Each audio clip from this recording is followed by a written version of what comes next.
Gênesis 10, irmãos. Você que gosta de genealogia, estamos aqui, informações preciosas, não é? Diz assim a palavra do Senhor. Eu não vou ler o texto todo, vou ler até o verso 5, depois a gente vai pontuando aí o restante do capítulo. São estas as gerações dos filhos de Noé, Sem, Cã e Jafé. E nasceram-lhe filhos depois do dilúvio. Os filhos de Jafé são Gomer, Magog, Madai, Javã, Tubal, Meseque e Tiras. Os filhos de Gomer são Askenaz, Rifate e Togarma. Os de Javã são Elisá, Tarsis, Quitim e Dodanim. Estes repartiram entre si as ilhas das nações nas suas terras, cada qual segundo a sua língua, segundo as suas famílias, em suas nações. Deus amado, é a tua palavra, e podemos olhar para um texto como esse, e às vezes pensar quais as lições que ele tem para as nossas vidas, mas ele não está aqui por acaso. Se ele está registrado, se trata de algo extremamente importante, ó Deus, para o nosso entendimento, para o nosso crescimento, e que o Senhor possa falar aos nossos corações através dele, no nome de Jesus, e para a glória do Senhor Jesus. Amém e amém. Irmãos, parece estranho, mas o capítulo 10, ele deveria vir depois do 11. O capítulo 10, ele antecede o 11, mas o objetivo do autor, e a gente depois vai entender por que ele faz isso, né? Mas não faz sentido a gente ver as nações se espalhando, e depois a gente tem o capítulo 11, em que elas vão se espalhar de novo, porque elas já estão espalhadas no capítulo 10. Então, o objetivo do capítulo 10 é explicar por onde os filhos de Noé se espalharam, qual foi o destino dos seus descendentes, daquelas gerações. Esse é o objetivo do capítulo 10. O objetivo do capítulo 11 é explicar como ou por que isso aconteceu. Então, Moisés, ele usa dessa estratégia, por isso que ele altera aqui, quando ele vai falar a respeito dos filhos, ele não segue a ordem lógica, porque Noé teve 3 filhos, Sem, Cã e Jafé. E percebam que ele começa por quem? Ele começa por Jafé, não é? Ele começa pelo mais novo, então ele usa de um recurso onde ele sai do menor para o maior. Ele começa com Jafé e ele termina com Sem.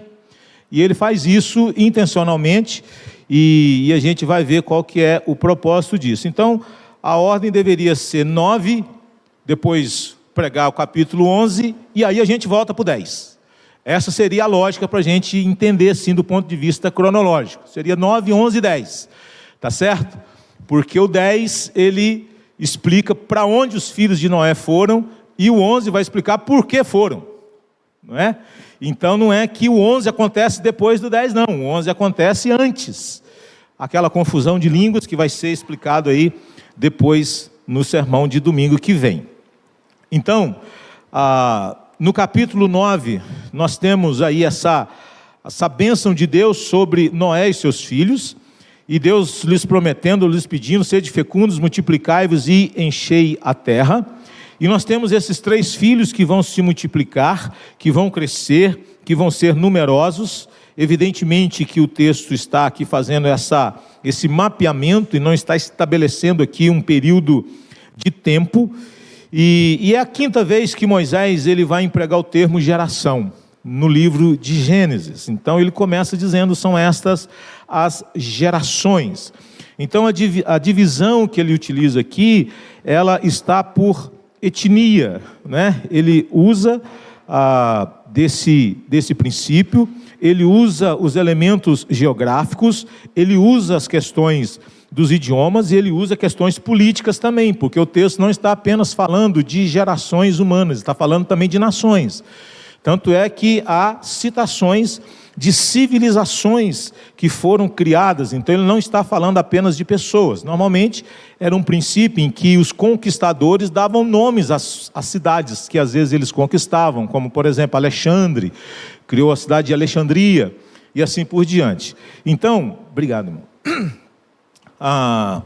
Segundo o reverendo Augusto Nicodemos, como que estas informações chegaram até o conhecimento de Moisés? Para nós que estamos milênios separados delas, a gente pode achar que é fácil, que eles tinham tudo ali muito facilmente, mas não era simples assim. Ele disse que essas genealogias, elas foram preservadas pelos setitas, pelos herdeiros de Sete, e elas foram sendo transmitidas por meio de Noé, depois pelos patriarcas e finalmente por José, que morou no Egito, até que elas chegassem ao conhecimento de Moisés.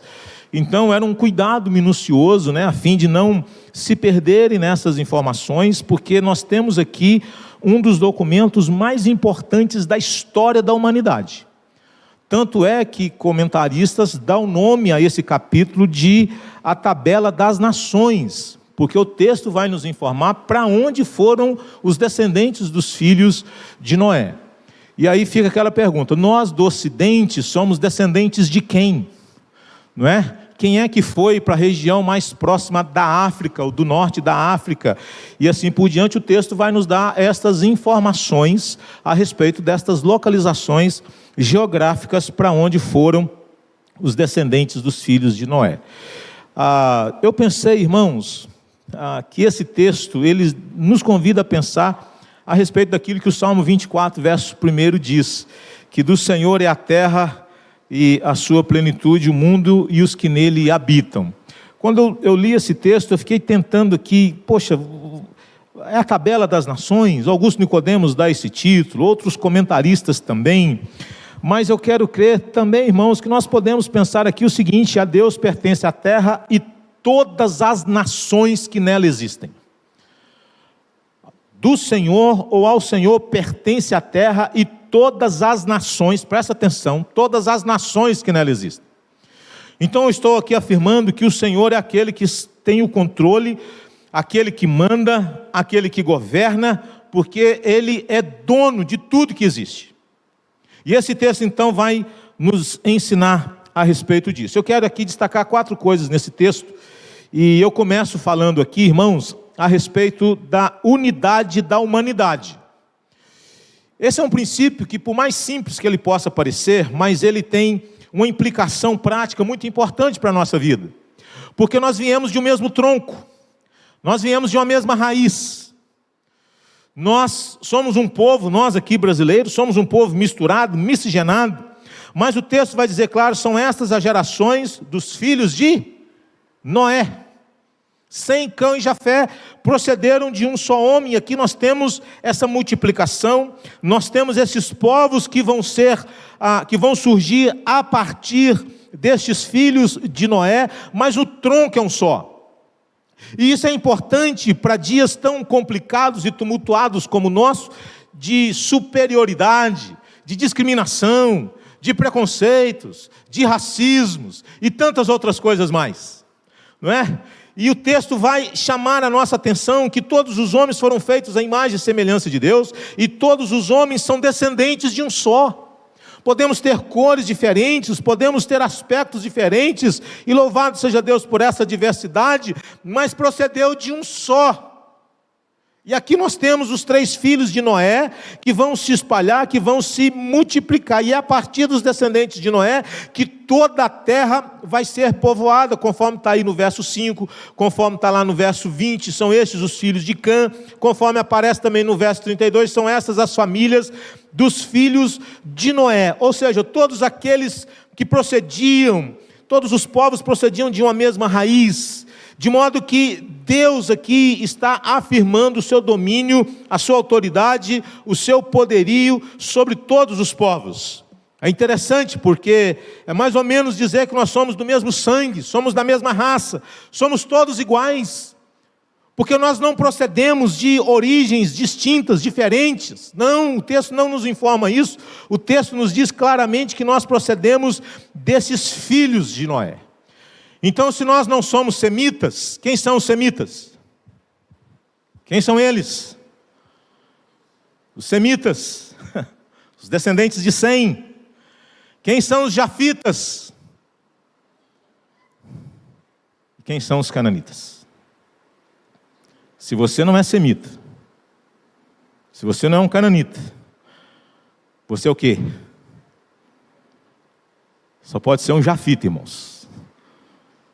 Certamente nós somos descendentes de Jafé. É os descendentes de Jafé que vão vir mais para a região do Ocidente.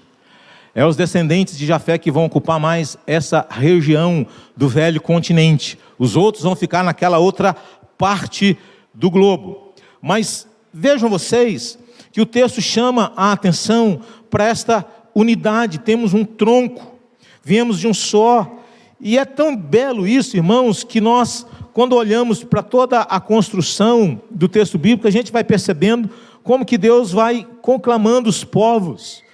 O Salmo de número 2, por exemplo, o salmista diz: pede-me e te darei as nações por herança. É um salmo que fala sobre a pessoa do Filho de Deus. E as nações, elas sempre estiveram incluídas no plano de Deus, porque Deus disse lá para Adão que eles deveriam multiplicar, eles deveriam encher a terra, e Deus está agora dizendo para Noé que ele deve fazer isso, e isso está acontecendo. Por isso que a primeira coisa que me chama a atenção no texto não é apenas a unidade da humanidade. Então não ache você que é melhor do que alguém. Nós viemos de um só, somos todos descendentes desse homem. Todos.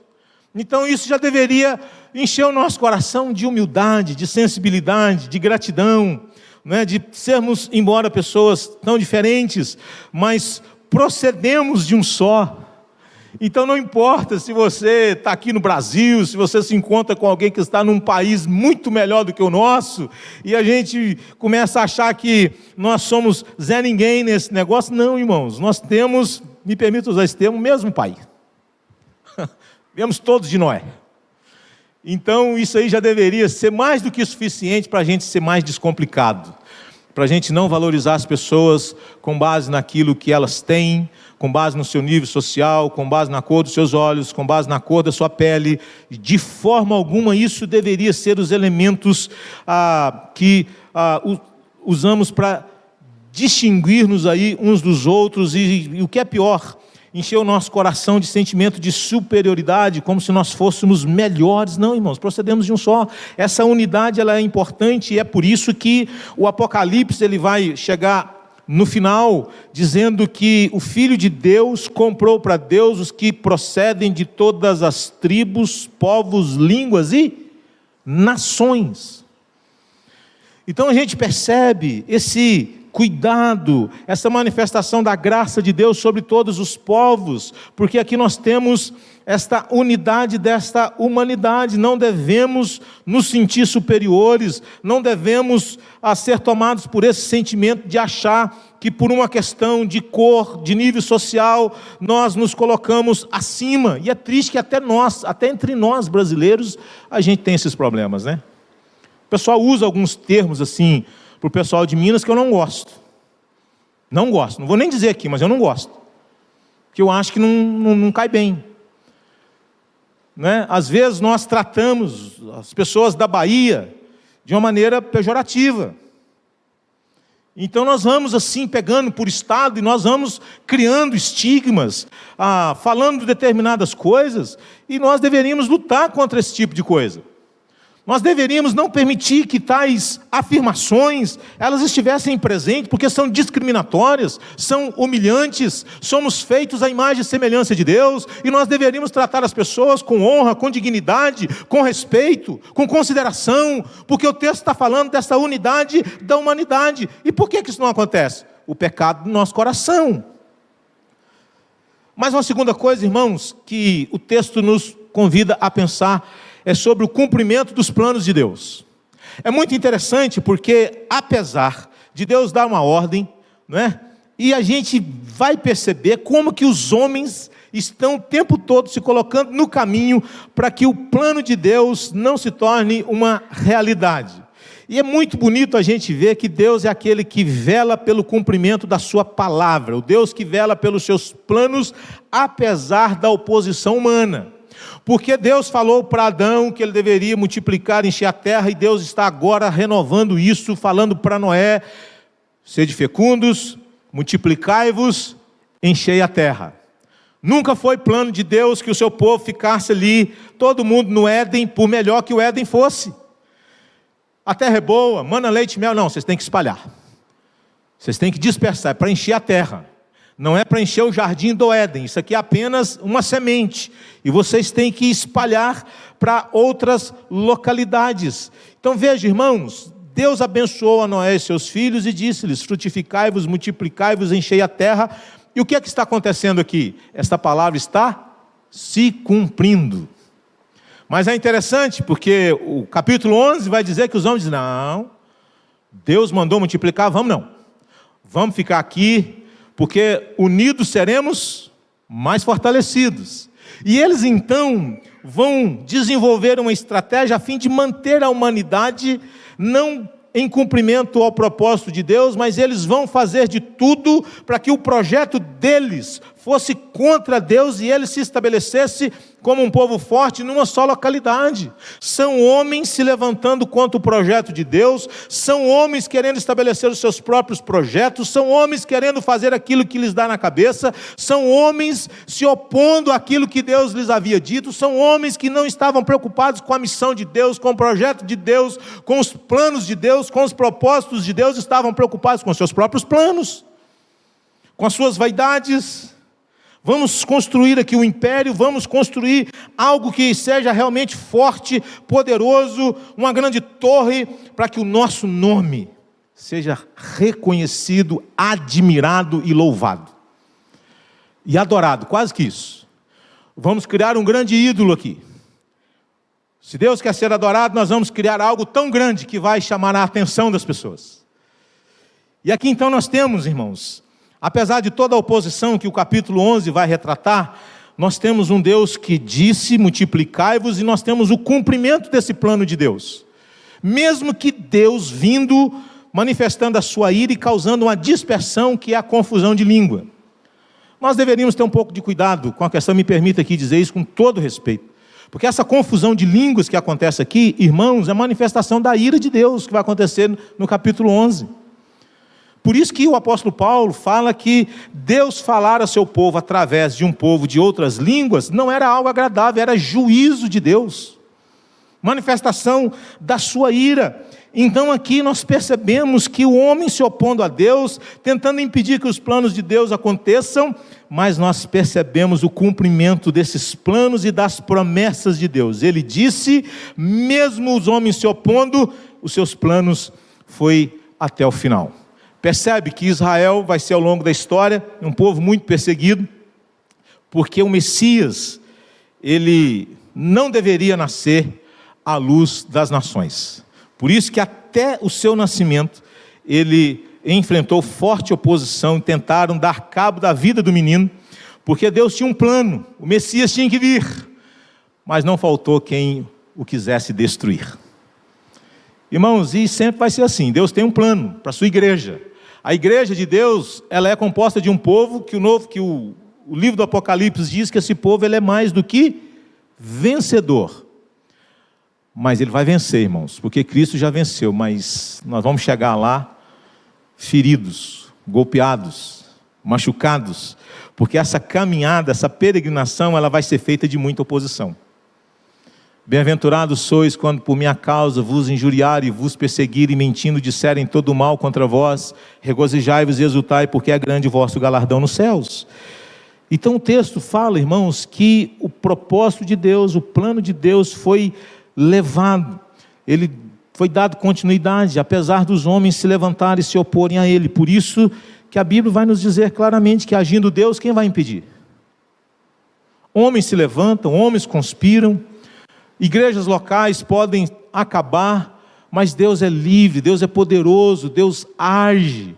O coração de cada rei está nas mãos do Senhor, os homens tramam seus planos, acham que são super poderosos e assim por diante. Podemos achar que podemos macetar o Apocalipse, mas ninguém maceta o Apocalipse. Ninguém paralisa. Ninguém segura, irmão. E a gente fica até com dó, assim, da ingenuidade das pessoas, nem sabe do que estão falando, né, rapaz? E vocês também, muitos aqui, não estão entendendo nada do que o pastor está falando. Tudo certo, irmãos? Então, ai, a baby é uma baby mesmo.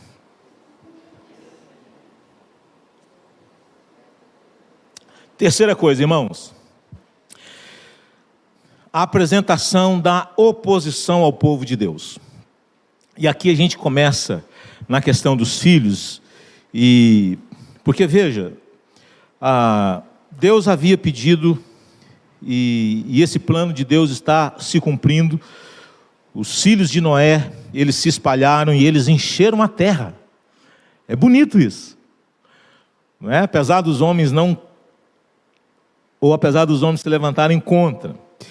Os descendentes aqui também de Noé vão se levantar contra esses propósitos de Deus, mas Deus é aquele que vela por sua palavra, fazendo a cumprir, disse o profeta Jeremias. E aqui a gente precisa entender o seguinte, que Moisés, ele está tomando como referência a terra de Canaã, porque lembram, eles estão muito perto dessa terra de Canaã. E é a partir dessa localização geográfica que ele vai então dizer para onde que os filhos de Noé vão se espalhar. Ele começa falando dos filhos de Jafé. Os jafitas, irmãos, eles migraram para onde? Eles migraram para o norte e nordeste, região da Ásia Menor e região da Europa. Nós temos, por exemplo, aqui a referência a Gomer, são os sumerianos, povo nômade do norte do Mar Negro, migraram para a Ásia Menor. Temos Magog, temos Madai, que são os medos, temos Javã. Sabe quem são os javãs? Os javanitas. São possivelmente a civilização grega, não é? Os gregos são descendentes de Javã. Nós temos Tubal, temos Meseque, que são localizados na Ásia Menor, Central e Oriental. Temos, por exemplo, Rifate, localizados na Ásia Menor. Elisã, que com frequência são identificados como parte de Chipre.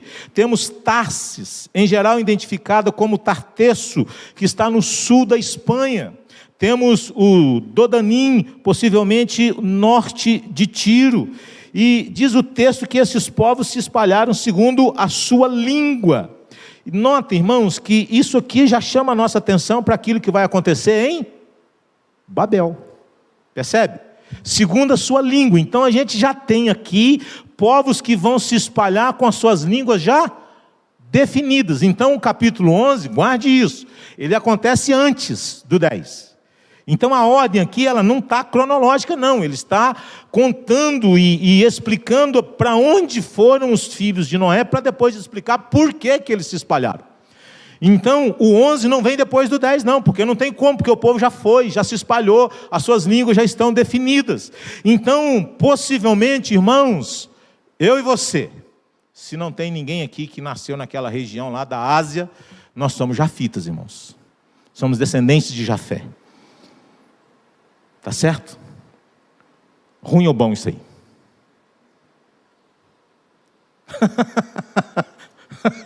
Pegadinha, irmão.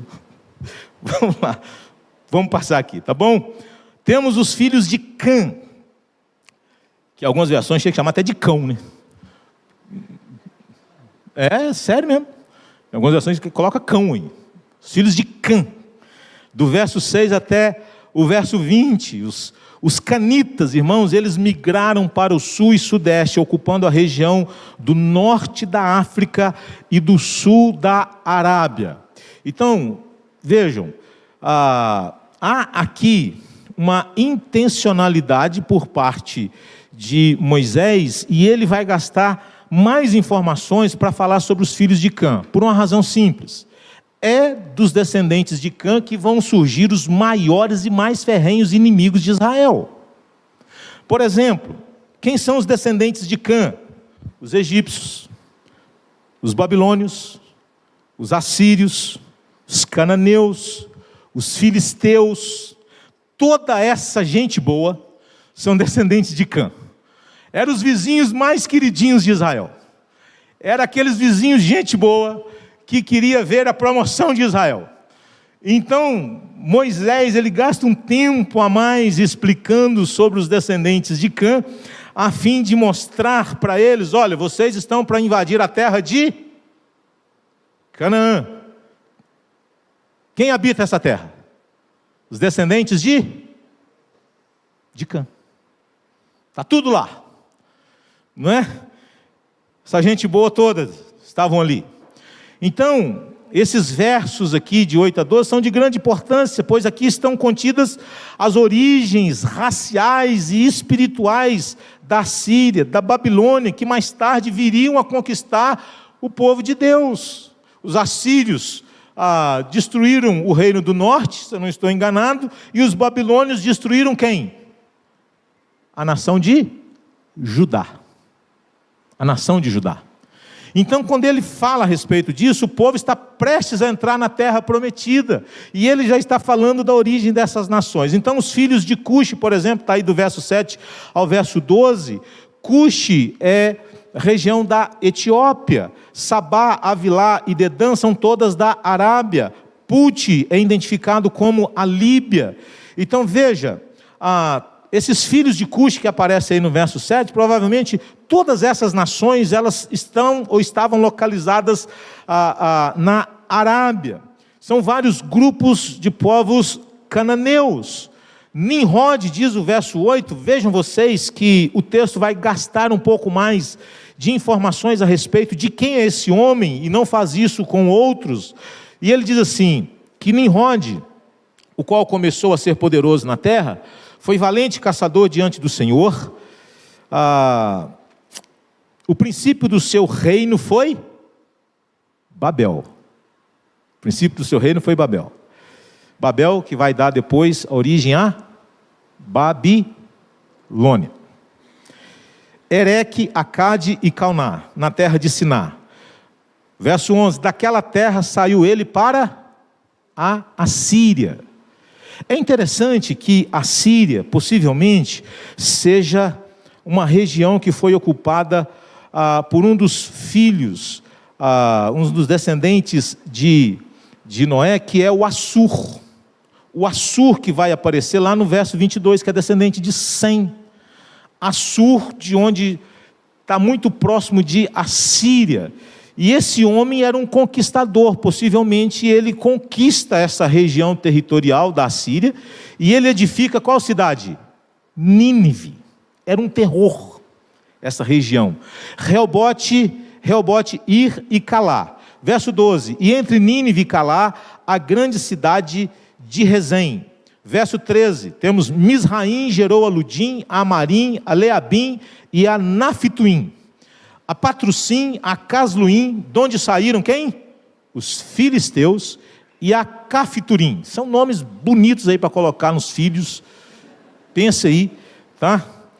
Gente que gosta de nome diferente, está aqui. A dica. Nimrod, está aí no verso 8. O seu nome significa rebelião, ou aquele que se rebela, ou rebelemo-nos. Diz o texto que ele era um guerreiro na terra. Ele era um homem forte. O seu hebraico, o seu nome significa, ou é identificado aqui, ou seja, o hebraico, guerreiro na terra, significa tirano. Então era alguém de uma reputação realmente complicada, ele era famoso, ele é identificado com os tiranos infames que aparecem lá em Gênesis 6, verso 4. O homem não era fácil não, seu nome é preservado em muitas lendas da Babilônia, sendo possivelmente o primeiro grande imperador que existiu. Jobic diz que há lendas que dizem que após a sua morte, ele foi deificado e adorado como Merodach ou Marduk, e possivelmente como o deus egípcio chamado Osíris, e o deus hindu chamado Shiva. São lendas, são contos, mas que serve para retratar de quem que nós estamos falando aqui. E notem vocês que esse Nimrod, ele começou, e aqui nós temos uma informação importante a respeito desse desenvolvimento histórico de impérios que começam a ser forjados, que começam a ser construídos. Diferentemente do que nós podemos pensar, ele era um valente caçador, né? E aqui está associados às suas façanhas de porte físico, de estratégias. Era um homem poderoso, era uma espécie de um Alexandre o Grande daqueles dias. E o texto diz que ele era um valente caçador diante do Senhor. Cuidado com essa expressão, porque a gente pode pensar que ele tinha a aprovação de Deus, que ele tinha o favor de Deus, por isso ele fez o que fez. Mas essa expressão diante do Senhor, ela está mais relacionada a alguém que se opunha a Deus do que a alguém que recebe o favor de Deus. Porque o que Babel vai fazer? Qual que era o propósito? Era se opor ao plano de Deus. Então esse diante do Senhor aqui não era alguém que estava alcançando ou fazendo o que fazia por causa da bênção de Deus, não. A ideia é de alguém que se opunha a Deus, é alguém contra Deus, não é? O princípio do seu reino foi Babel, ou seja, o poder de Nimrod é visto aqui na construção de Babel como a sua capital e desta grande torre que vai ser construída. Babel, que vai dar origem aos babilônios, povo que destruiu a nação de Judá. Então notem como que o povo que está prestes a entrar na terra prometida, eles estão de posse de informações preciosas. Siná, verso 10, é a região da Babilônia. Verso 11, a informação da Síria. Nós temos uma das nações mais cruéis que existia na antiguidade. Foram um dos povos conquistadores mais cruéis, mais sanguinários que existiam. Tornou-se famosa por destruir o reino do norte, conforme está lá em Miqueias capítulo 5. E conforme eu lhes falei, o Assur, que aparece no verso 22, ele tinha se estabelecido naquela região norte da Babilônia, em Nínive, mas possivelmente o Nimrod, que era o conquistador, ele vai, ele invade, ele conquista e ele coloca o nome nesta região. Então veja, irmãos, a gente vai vendo esses filhos de Cuxi, e as informações aqui é para mostrar ao povo de Israel com quem que eles estavam lidando. Nimrod construiu cidades, mas ele não ficou conhecido por construir altares ao Senhor. Nínive estava localizada na região oriental do Tigre, fronteira a Mossul, ao norte do Iraque. Temos Sidom, que é o primogênito de Canaã, e existe ainda hoje, era a principal cidade dos fenícios. E o Egito, irmãos, está aí no verso 13 e 14. Os egípcios são procedentes de Mizraim. Então, é daqui que eles procedem. E o que era o Egito? Era exatamente o lugar de onde o povo de Deus havia acabado de sair. Então, essa construção das civilizações, elas estão aqui sendo forjadas. No verso 14 nós temos informações a respeito da procedência dos filisteus, que era também um povo que se opunha muito ao Senhor. E nós temos Cafturim, que eram os habitantes da região de Creta. E do verso 15 a 19, nós temos aí a região de Canaã. Temos Rete, que vai dar origem aos hititas. Temos os jebuseus, que vai se estabelecer e vai construir aquilo que nós conhecemos como Jerusalém, os jebuseus. Temos os amorreus, que são habitantes pagãos da Palestina em geral. Então, Moisés está aqui gastando um pouco mais de tempo a fim de falar da origem dos descendentes de Cuxi, porque serão eles os maiores oponentes do povo de Israel. E para terminar aqui, irmãos, nós temos a preparação para a chegada do homem de Deus, que é Abraão. Intencionalmente, Moisés deixa para falar de Sem por último. E ele faz isso por quê? Porque ele está preparando o terreno para o capítulo 12. Deus chamando um homem. Deus chamando um descendente de Sem. Deus chamando alguém com quem ele vai fazer uma aliança. Por isso que do verso 21 a 31, nós temos a preparação para a chegada do homem de Deus. Razão pela qual Moisés não começa falando de Sem e termina falando de Jafé, mas ele começa com Jafé e termina falando do primogênito que era Sem. A lógica seria ele começar falando de Sem, não de Jafé, mas ele deixa o Sem por último, porque ele está pavimentando o caminho para poder falar do Abraão. E para onde eles foram? Eles foram para o sul, mais para o sudeste, e ocuparam a região da Mesopotâmia e o norte da Arábia. De modo que o caminho agora está aberto para o desenvolvimento e para a área de maior interesse para o povo de Israel. Eles migram então para o sul, e aqui ele começa a falar a respeito de onde vem aquele povo que saiu do Egito, estava caminhando pelo deserto e prestes a entrar na terra prometida. Eles são descendentes de quem? Eles são descendentes de Sem. Por isso que o texto vai dizer, verso 25, a Éber. Éber, que vai chamar a nossa atenção para a origem da palavra hebreu, não é? E você tem informações importantes, porque os judeus são conhecidos por pelo menos 4 títulos: hebreu, Israel, judeu, que mais? Semita. Semitas, porque são descendentes de Sem. Hebreus, porque são de onde? Do Éber. Israel, por causa de Jacó. E judeus, por causa de Judá. Então, ele vai construindo esse caminho. Verso 25, temos aí o Peleg, que temos algumas informações a respeito dele. A Éber nasceram 2 filhos. Um teve o nome de Peleg, porquanto em seus dias se repartiu a terra, e o nome de seu irmão foi Joquitã. Assim como aconteceu com Nimrod, temos uma nota aqui biográfica sobre esse personagem.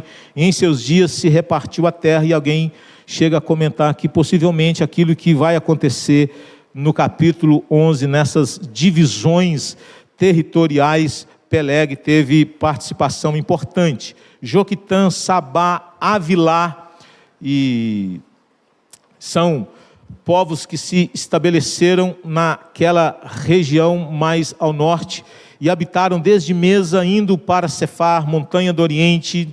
São estes os filhos de Sem, segundo as suas famílias, segundo as suas línguas, em suas terras e em suas nações. Mais uma vez, irmãos, volto a dizer, é a primeira vez lá no verso 5 que vai aparecer esse nome Goim, nações, e aqui depois no verso 32, por isso que não faz sentido você estudar o capítulo 10 e depois chegar no 11 assim, mas puxa vida, mas o povo parece que já estava tudo espalhado e agora... Então o 11 não faz sentido se você colocá-lo depois do 10 numa ordem cronológica. Ele só pode ser entendido como sendo um posterior àquilo que acontece no capítulo 11. Conforme eu disse, o objetivo de Moisés ao falar a respeito desses descendentes de Sem era de mostrar para o povo que estava prestes a entrar na terra, de onde eles vieram. Eles são descendentes de quem? Eles são esse povo da aliança, e é por isso que o caminho aqui, ele está sendo preparado por Deus para a chegada de Abraão, que vai acontecer no capítulo 12. Deus chamando o homem dentre a sua parentela. Irmãos, eu quero terminar aqui com algumas aplicações para nós. Primeiro, esse texto nos convida a confiar na palavra de Deus, confiarmos em Deus e confiarmos nas promessas de Deus. Irmãos, creia, aquilo que Deus falou vai se cumprir. Aquilo que Deus estabeleceu, aquilo que Deus disse, aceitemos nós ou não, vai ser realidade. Aquilo que Deus nos diz para não fazer, não faz. Aquilo que Deus pede para a gente fazer, faça, irmão. Porque Deus é fiel no cumprimento das suas palavras, Ele cumpre o que promete, Ele está no controle de tudo, os homens se levantando contra os propósitos de Deus, mas as coisas aconteceram do jeito que Deus estabeleceu. Os filhos de Noé cresceram, se multiplicaram e encheram a terra. Mas teve quem se levantasse, teve quem se opôsse. E às vezes nós somos tomados por dúvidas a respeito daquilo que Deus disse. Lutemos contra a incredulidade que às vezes paira os nossos corações e confiemos no que Deus diz. Descansemos nas promessas de Deus. Segunda coisa, temos aqui um chamado para a dignidade da vida humana. Irmãos, saber que todos viemos de um mesmo homem deveria ser mais do que suficiente para jogar por terra as nossas maldades e a maneira como nós tratamos uns aos outros. Deveríamos tratar uns aos outros com mais honra, com mais respeito, com mais caridade, com mais bondade, porque nós somos e procedemos de um só e fomos feitos à imagem e semelhança de Deus. Terceira coisa, o cuidado que nós devemos ter para não transformar a igreja de Deus num império de homens. Porque o Nimrod, ele queria se estabelecer como uma grande personalidade, mas Deus não nos chamou para sermos grandes personalidades, Deus nos chamou para sermos grandes servos, Deus não nos chamou para construirmos impérios, Deus nos chamou para fazermos parte de um reino de sacerdotes. E às vezes nós podemos querer construir grandes impérios, querer construir grandes denominações, querer fazer notório o nosso nome. Devemos lutar contra coisas que às vezes entram no nosso coração e das quais nós podemos muito nos orgulhar. Não fomos chamados para isso, não fomos transformados por Deus para esta finalidade. Somos um reino de sacerdotes, de gente que serve, de gente que ama Deus, de gente que serve com alegria.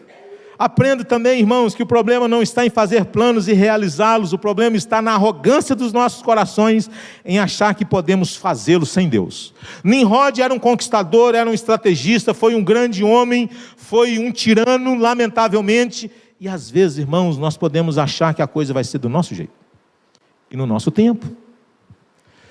E Tiago diz assim, vocês deveriam, que estão fazendo planos aí, vocês deveriam dizer, se Deus quiser. Amanhã nós vamos comprar, nós vamos vender, nós vamos fazer. Tiago chega e diz, faz isso não. Vocês deveriam colocar uma palavrinha mágica aí, se Deus quiser. Se for da vontade do Senhor, faremos. Se for da vontade do Senhor, conquistaremos. Se for da vontade do Senhor, isso e aquilo. Aprendo também para terminar, irmãos, e aqui, convergindo para o Evangelho da Graça de Deus. O que é esse texto? E aqui eu quero pegar a figura do Nimrod a fim da gente pensar algumas coisas. O Evangelho é para os fracassados. Muitos às vezes se aproximam do Evangelho para querer ser grandes. Não. Nós temos aqui o fracasso de um conquistador. Nimrod era um conquistador famoso, renomado, construiu impérios. Mas ele era uma figura fracassada. Assim como todos nós somos. Pessoas fracassadas. Aceitando você ou não, todos nós somos gente fracassada. Pastor, não aceito isso. Pastor, eu já tenho dificuldade na minha vida, eu entro na igreja com uma palavra de ânimo e o pastor me chamou de fracassado. Somos todos. Todos nós, irmãos, somos gente fracassada. E deixa eu te dizer uma coisa, a igreja é para gente fracassada. E mais, o Evangelho só faz sentido para gente fracassada, porque se não fôssemos fracassados, nós poderíamos salvar a nós mesmos. E o Evangelho diz, você não pode se salvar, você não pode mudar o seu coração, você não pode buscar a Deus, você não tem poder para fazer isso, por isso que você precisa do Evangelho. O Evangelho é um atestado claro dizendo, você é um fracassado, por isso você precisa da graça. Ou por isso que nós precisamos da graça de Deus. A igreja é composta de gente fracassada. O Evangelho da graça de Deus é para homens e mulheres fracassados. Todos nós somos. Porque se não fosse assim, irmãos, não precisaríamos do Evangelho. O Evangelho é para gente que, por mais poderosa, habilidosa, importante que seja aqui na terra, elas não podem conquistar a Deus. Elas não podem alcançar o favor de Deus por si mesmas. Elas não podem fazer nada pelo qual Deus pode olhar e dizer, eu vou te salvar porque você é bom. Não! O Evangelho, que são essas boas novas, irmãos, é essa notícia que chega e coloca uma bala de prata no nosso orgulho, na nossa arrogância, na nossa soberba, na nossa altivez, de bater no peito e dizer, quão grande eu sou. Não, é fracassado. Por isso que Jesus tem que morrer, por isso que Jesus tem que vir, por isso que Jesus tem que assumir o nosso lugar, tem que assumir a nossa condição, tem que assumir a nossa condenação. E é por isso que ninguém é salvo, sem antes se humilhar. Bem-aventurados os humildes de espírito, porque dos tais é o reino dos céus. Vamos ficar de pé? Às vezes, irmãos, nós queremos que o nosso nome seja reconhecido, admirado, elogiado. Quantas pessoas, irmãos, não saem de igrejas porque acham que não têm o reconhecimento que deveria? Quantas pessoas, às vezes, exigem coisas, Se eu não fizer parte daquilo, não fico nessa igreja. Irmãos, Deus nos chamou para o autoesquecimento. Deus nos chamou para que nós sejamos servos que se gloriem na cruz de Jesus. E quando nós falamos da cruz, nós falamos não de um símbolo de morte, mas nós falamos de um símbolo de humilhação. Humilhação pública, de escárnio público, e às vezes nós não queremos passar pelo menor esquecimento. Irmãos, quando nós lemos um texto como esse que fala de tantos povos, de tantas nações, tem tantas coisas que nós poderíamos tirar aqui. Mas Deus está nos chamando, não para sermos grandes conquistadores. Não estamos aqui para tornar célebre o nome da nossa igreja. Não estamos aqui para dizer quão grande é a nossa denominação. Não estamos aqui para nos autogloriarmos e nos autoglorificarmos. Nós estamos aqui, irmãos, para dizer que nós servimos um grande Deus, gracioso, misericordioso, bondoso, perdoador. Estamos aqui para falar de Jesus, do Senhor Jesus. E vem aquela pergunta importante. Nós estamos em Cristo, irmãos. Vivemos para Ele, fomos reconciliados com Deus por intermédio dEle, já nos arrependemos dos nossos pecados e depositamos a nossa confiança unicamente na sua pessoa. Querido Deus, todas as nações estão debaixo do teu domínio, estão debaixo do teu governo, estão debaixo do teu poder. E o Senhor que governa todas as coisas, o Senhor é o mesmo que se apresenta diante de nós e pede os nossos corações. Filho meu, dá-me o teu coração. Muito obrigado, Senhor Deus, por esta humildade. Envia até nós e nos chamar a nos assentarmos à mesa com o Senhor, a celebrar e fazer parte do teu reino. Muito obrigado por esse convite gracioso. E a nossa oração, dá-nos um coração de servo, de gente que te ama, de gente que serve com alegria, de gente que foi tomada pelo autoesquecimento, de gente que não tem o ego inflamado, inchado, sensível, mas de gente que descansa na obra graciosa de Jesus e nela se alegra. Tem misericórdia de nós, ó Deus, dá-nos um batismo de arrependimento, de humildade, de podermos servir o Senhor e servir com alegria. Fortalece a tua igreja. Não estamos aqui para concorrer com a graça, não estamos aqui para dizer quão grande, Senhor Deus, é a nossa denominação, seja local, seja nacional, mas estamos aqui para dizer que servimos um grande Deus, um Deus gracioso, que ama, que salva, que perdoa, que transforma, um Deus que nos dá esperança. Louvado seja o teu nome. Queridos irmãos, que a graça maravilhosa de Jesus, que o eterno amor de Deus o Pai e as doces consolações do Espírito sejam com todos vocês, com toda a igreja de Jesus, hoje e sempre. Amém e amém.